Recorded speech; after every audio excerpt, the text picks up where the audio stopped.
जय श्री राम, जय सरस्वती माता। आज का विषय है संचित कर्म। यदि आपके संचित कर्म अच्छे हैं तो आप अच्छी तरह से ज़िंदगी गुजर बसर कर सकते हैं, लेकिन उसमें अपने को ध्यान रखना पड़ेगा, क्योंकि आप अपने कर्म, अच्छे कर्म और भी करने पड़ेंगे। क्योंकि ऐसा नहीं है आपको सब तरह की सुख सुविधा मिल रही है, आपके वो संचित कर्म के कारण मिलती है। तो उसके आगे यानी जो संचित कर्म जब खत्म हो जाएंगे तो क्या करेंगे, उसके लिए पहले से भी आप संचित कर्मों के भोग होते हुए भी आपको अच्छे कर्म करने पड़ेंगे, अच्छे पुण्य करने पड़ेंगे, अच्छे कार्य करने पड़ेंगे, तब जाके आपकी ज़िंदगी खुशी से गुजर बसर हो सकती है। कि ऐसा कभी मत सोचो कि मेरी ज़िंदगी अच्छी चल रही है तो आने वाले कल में भी अच्छी चलेंगी, क्योंकि आपकी जब तक संचित कर्म है तब तक संचित कर्म यानी नसीब यानी किस्मत, ये जब तक अच्छी रहती है तब तक अच्छी रहती है। उस समय भी आप अच्छे कर्म करेंगे तो आगे भी अच्छे कर्म मिलते जाएंगे, अच्छे काम मिलते जाएंगे। वैसा ही एक सत्य कथा बताता हूँ। बेंगलोर की एक बात है। एक पिता के दो लड़के थे और दो लड़के थे, एक दुकान था, एक फैक्ट्री था। बड़ा लड़का परिवार के अंदर माँ बाप की सेवा करता था और छोटा वाला लड़का इंजीनियरिंग किया हुआ था, इसके लिए वो फैक्ट्री वगैरह संभालता था। दोनों के शादी हो गए, उनके बच्चे हो गए और पोते भी हो गए। सब कुछ ज़िंदगी अच्छा चल रहा था। और छोटा वाला लड़का फैक्ट्री और दुकान दोनों संभालता था। बड़ा वाला पितृभक्त था, इसके लिए वो घर की सेवा, वो समाज कार्य और धार्मिक कार्य में लगा रहता था और उनके खुद के बच्चों को भी धार्मिक कार्य में लगा रखा था। कालांतर में क्या हुआ, उनकी माँ गुजर गई। माँ गुजरने के बाद में उसके पिताजी बूढ़े हो गए, पिताजी भी गुजर गए।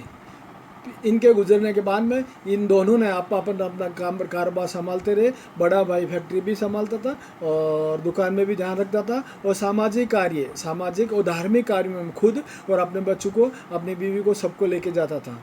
ऐसा करते करते टाइम समय बीतते गया और छोटा भाई इंजीनियरिंग था, अच्छा पैसा का फैक्ट्री में अच्छा इनकम होने के कारण एक बहुत बड़ा फैक्ट्री दूसरा और पैसा लगा करके खरीदी कर लिया और अच्छा फैक्ट्री चालू कर दिया। यानी इनकी दो फैक्ट्री हो गई, एक दुकान हो गई।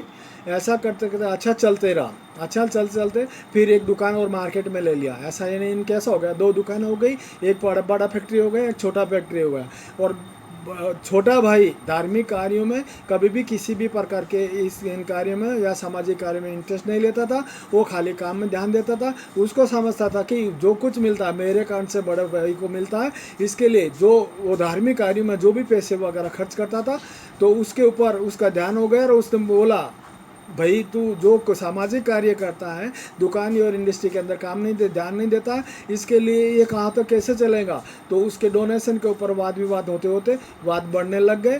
तो कालांतर में ये दोनों डिवाइड हो गए। डिवाइड होने के बाद में छोटे भाई को बड़ा वाला फैक्ट्री और एक दुकान मिल गया और बड़े भाई को जो पुराना फैक्ट्री था वो और प्लस एक दुकान मिल गया। ये दोनों का अच्छा कारोबार चलते गया। अच्छा चलते चलते बड़ा जो वाला है वो कार्यकाल में अच्छा काम करता था, सामाजिक कार्य भी करता था, धार्मिक कार्य भी करता था। ये दोनों कार्य में संलग्न रहने के कारण उनके बच्चों को भी सामाजिक और धार्मिक कार्य में संलग्न रखता था। तो इस कारण से उनके दोनों बच्चे इंजीनियर, दो लड़के थे इसको, दोनों लड़के इंजीनियरिंग हो गए और उन्होंने काम संभालना चालू कर दिया। और वो भी बच्चे धार्मिक और सामाजिक कार्यों में अच्छे हो गए और उनको दोनों की शादी हो गई और बहुत कुछ अच्छी तरह से ज़िंदगी गुजर बसर हो रहा था। और सुख सुविधा और हर प्रकार के सामाजिक और व्यवहारिक लोगों ज्ञान था इनको। ये किसी भी प्रकार के सामाजिक कार्य या धार्मिक कार्य में आनाकानी नहीं करते थे और हर तरह का धार्मिक कार्य और धर्म का पुण्य कार्य अच्छी तरह से करते थे।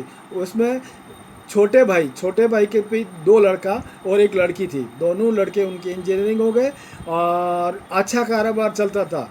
लड़की का कैसा हो गया कि आजकल का ट्रेंड चल रहा है, इसके लिए लड़की का लव मैरिज हो गया। लव मैरिज होने से फिर वो कैसा हो गया, बेंगलोर में रहना छोड़ करके, जिससे लव मैरिज हुआ वो इंजीनियरिंग के पास था और लड़की भी इंजीनियरिंग के पास थी, तो वो दोनों बॉम्बे आ गए। बॉम्बे आने के बाद में लड़के को 80,000 का सैलरी मिलता था और लड़की को 40-50 हज़ार रुपये सैलरी मिलता था। ऐसा करके ये बॉम्बे में भाड़े के फ्लैट में गुजर बसर कर ज़िंदगी गुजारते थे। क्योंकि लव मैरिज किया हुआ तो इसके लिए छोटे भाई जो इसके भाई बंद से इस परिवार से वो टूट गए थे और कोई इसको इंटरेस्ट नहीं देते थे।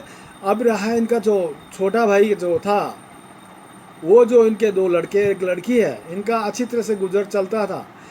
कालांतर में क्या हो गया, उसकी मिसेज गुजर गई। मिसेज मिसेज गुजरने के कारण वो बॉम्बे चला गया। बॉम्बे चलने के बाद में वो अच्छी तरह से, उसका एक फ्लैट था, एक दुकान था बॉम्बे में, क्योंकि वो उसने पैसे कमा के बॉम्बे में ले लिए थे, तो अच्छी तरह से गुजर कर रहा था। और बॉम्बे में एक दुकान का जो भाड़ा 1.5 लाख रुपए आता था, और फ्लैट में रहता था। कई दिन रहते रहते वो 1.5 लाख रुपए भाड़े में बहुत अच्छा गुजर बसर होता था। वो लड़की से भी मिलता रहता था, क्योंकि माँ बाप का जीवन रहता है, वो अच्छी तरह से वो बाप के ऊपर, लड़की के ऊपर जीव रहता था। तो कालांतर में क्या हो गया कि इसके जो लड़के हैं वो बेंगलोर में रहते थे, और उनके भी कारोबार बढ़ाते, दोनों लड़कों ने मिलकर के एक फैक्ट्री और बढ़ा लिया। यानी कैसा हो गया, दोनों लड़कों को एक फैक्ट्री हो गई और एक बंगला और हो गए, यानी दोनों लड़कों को 2 बंगले हो गए और 2 फैक्ट्रियाँ हो गई, और सब कुछ अच्छी तरह से चल रहा था इसका। अच्छे चलते चलते क्या हो गया कि इसने अपने बच्चों को और किसी को भी सामाजिक व धार्मिक कार्यों में इंटरेस्ट नहीं लिया था, और इसने भी कुछ पुण्य कर्म नहीं किए थे। ये तो सोचता था कि अपने को जो मिला नसीब से मिलता, इसके लिए जो अपना है अच्छा ही होगा, अपने को बुरा नहीं होगा। इसके लिए कुछ धार्मिक कर्म या अच्छे कर्म नहीं करने से धीरे धीरे उसके जो संचित कर्म खत्म होने लग गए। जब संचित कर्म खत्म हुए तब वो उसके साथ में भुगत होना चालू हो गया, तो उसका शरीर बीमारियों से ग्रसित होने लग गया। तो बीमारियों से ग्रसित होने के बाद में उसने क्या सोचा कि भाई दोनों लड़कों को 2 दुकानें हो गई और दोनों को 2 इंडस्ट्री हो गई, अभी मेरे को कुछ करने की ज़रूरत नहीं है। इसके लिए अभी मेरा सब कुछ अच्छा चल रहा है, तो मैं ये जो फ्लैट बॉम्बे का और ये दुकान है मैं मेरी लड़की को दे देता हूँ, क्योंकि लड़की ने क्या बुरा किया, अभी हो गया लव प्रेम आजकल का ज़माना, ऐसा सोच कर उस लड़की को फ्लैट दे दिया, और वहाँ का एक दुकान का जो 1.5 लाख का भाड़ा था वो भी उसके नाम कर दिया दुकान। ऐसा करके वो बेंगलोर आ गया। बीमार रहने के कारण सोचा भी मेरे सेवा करेंगे बच्चे सामाजिक और धार्मिक न होने के कारण उनको किसी भी तरह से पिता के अंदर लगाव नहीं था।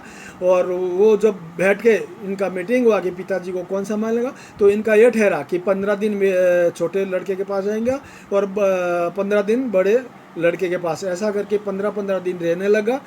जो और आउटर उनके जो बंगले के अंदर आउटर रहता वहाँ पे रहने रखा उनको। इसके पिताजी को बंगले में नहीं रखते थे, क्योंकि उनको सामाजिक और आर्थिक व्यवहारिक का नॉलेज ही नहीं दिया था इसने।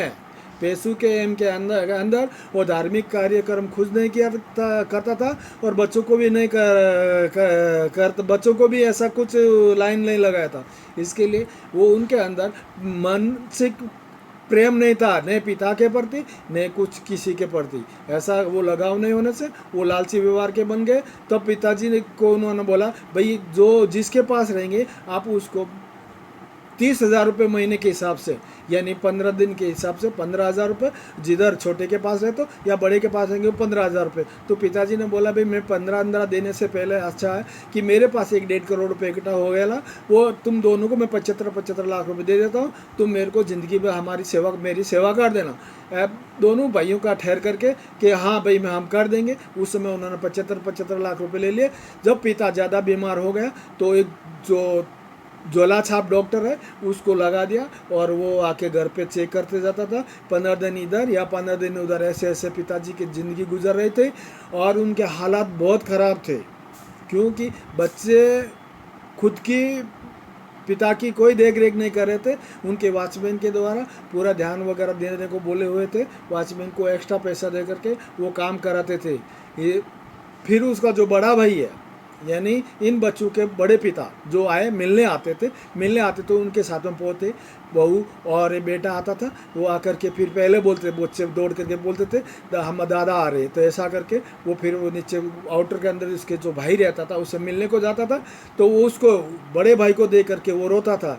क्यों रोता था कि भाई आपने जो अच्छे कर्म किए, धार्मिक कर्म किए, सामाजिक कार्यक्रम किए, आपके बच्चों को आपने सब तरह से अच्छा आर्थिक व्यवहार दिया, इसके लिए आपके बच्चे आपकी सेवा करते हैं, मेरे बच्चे मेरी सेवा नहीं करते। आज मेरे को कई बीमारियों ने ग्रसित कर लिया है, इसके लिए मैं हमेशा तड़पते रहता हूँ और मैं रोते रहता हूँ। इसका मतलब ये हुआ कि आज तक वो आदमी भुगत रहा, 6-7 साल हो गए, आज तक वो कभी छोटे भाई लड़के के पास रहता या कभी बड़े लड़के के पास रहता, और उनकी बेटी मिलने को आने के लिए बीमार है, पिता मिलने को आते तो वो दोनों भाई उसको अंदर नहीं लेते थे, तो वो बड़े पिता के पास जाकर के लड़की रहती थी और मिलने को पिता के से जिस भाई के पास रहते थे उनके पास मिलने को आकर के मिला के वापस वो अपने बॉम्बे चली जाती थी। यानी कैसा हो गया, ने खुद अपने बेटी से मिल सकता था, ने अपने घर में रख सकता था, ने खुद घर में रह सकता था, क्योंकि दोनों लड़कों के आउटर में रहता है कि ये इसने उस समय अच्छे कर्म पुण्य कर्म नहीं किए थे, क्योंकि संचित कर्मों के ऊपर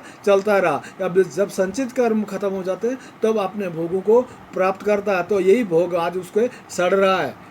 कोई बच्चे उसको पूछते नहीं है, कभी आके नहीं पूछते कि डैडी कैसे तबीयत है, कभी नहीं। डॉक्टर लगा दिया, वो झोला छाप डॉक्टर आता है, उनको पैसे ठहराए ले, वो आके जो ट्रीटमेंट देते चले जाता है। वॉचमैन जो सेवा भाव करता है वो कर देता है, घर से उनका खाना वॉचमैन ला के दे देता, खिलाया खाया तो खाया, नहीं खाया तो नहीं खाया।